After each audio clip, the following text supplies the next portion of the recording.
Hey y'all, welcome back to Movement Link.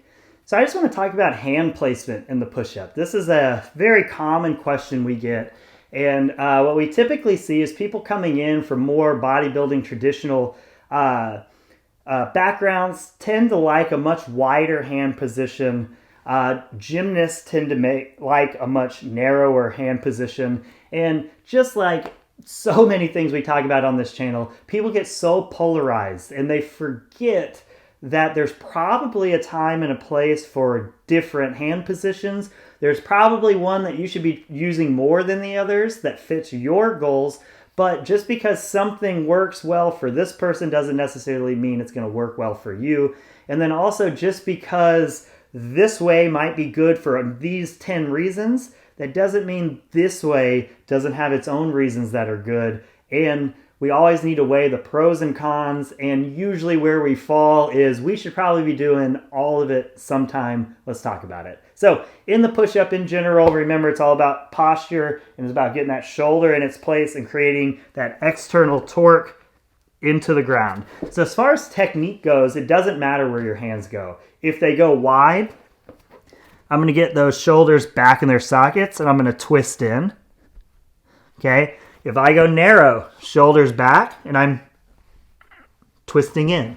So technique doesn't change, and that's why we like this movement link method of everything's a squat, a push-up, and a jump with posture to lay the foundation, because it doesn't matter. There's not different techniques for these things. It's all the same thing. So now we just have to know why we might choose one over the other.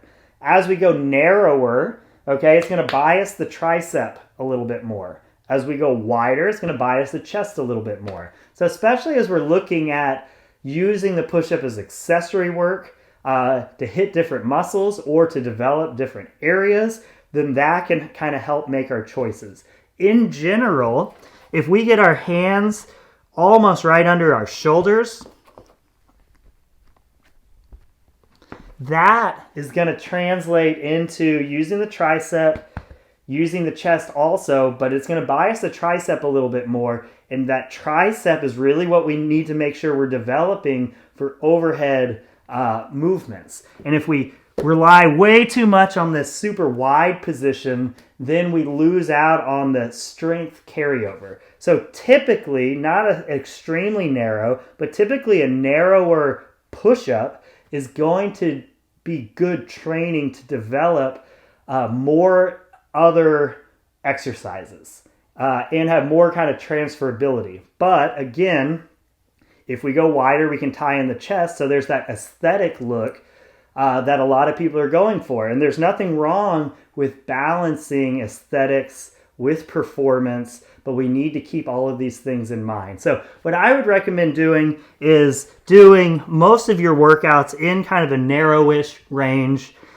going wider for some accessory work, every now and then popping out just a little bit wider than what you would usually do, and really just balancing what are your goals. Is it functionality? Is it what you look like? Is it a balance of these two things?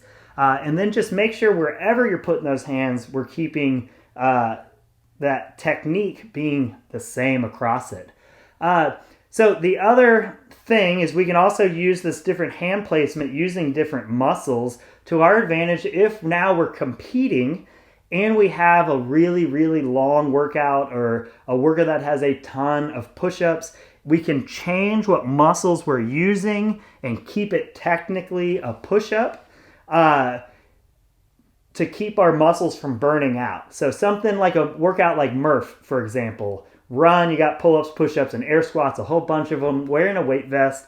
You can do a set here, you can do a set here, you can do a set here, and you can move those hands around. And as you feel, ooh, that one's harder, you can leave that one out for a little bit and then come back to it. So different hand placements, use different muscles. There's not really a right or wrong here, but we need that context so you can be making the best choices for yourself.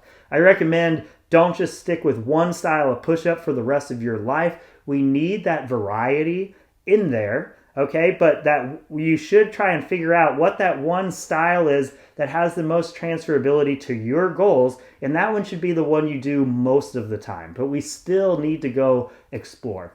Hope that helps. Talk to y'all soon.